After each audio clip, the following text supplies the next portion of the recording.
ആ വിലാസിനി ചേച്ചി, പിന്നെ എന്തോ ഉണ്ട് വിശേഷം? എന്തോ വിശേഷമാ, മോളെ ഒന്ന് കണ്ടിട്ട് പോകാമെന്ന് വിചാരിച്ചു.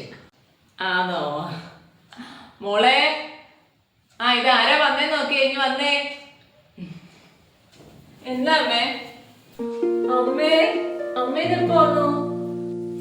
മോളെ, അമ്മ ഇപ്പൊ വന്നതേ ഉള്ളു. മോക്ക് സുഖമാണോ? അവക്ക് പിന്നെ സുഖമല്ലയോ? എന്റെ പൊന്നു വിലാസിനി ചേച്ചി, ഞാൻ എന്റെ സ്വന്തം മോളെ പോലെ ഞാൻ അവളെ സ്നേഹിക്കുകയും നോക്കുകയും ചെയ്യുന്നത്, അല്ലയോ മോളെ? പിന്നെ അമ്മ എന്റെ സ്വന്തം മോളെ പോലെ അമ്മ നോക്കുന്നത്.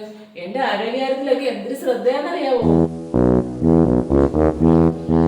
വാഷിംഗ് മെഷീൻ ഉപയോഗിക്കാൻ പാടില്ല, മിക്സിക്കകത്ത് ഒന്നും അരയ്ക്കാൻ പാടില്ല, എല്ലാം അമ്മിക്കല്ലിനകത്ത് തന്നെ അരയ്ക്കണം.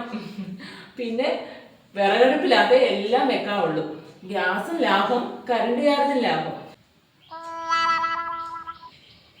പിന്നുണ്ടല്ലോ, അമ്മ പറയുന്നത് മേലല്ലെങ്കിൽ പണിയെടുത്താലേ നമ്മുടെ ആരോഗ്യം നമുക്ക് സംരക്ഷിക്കാൻ പറ്റത്തില്ലെന്നാ. അല്ലേ അമ്മേ?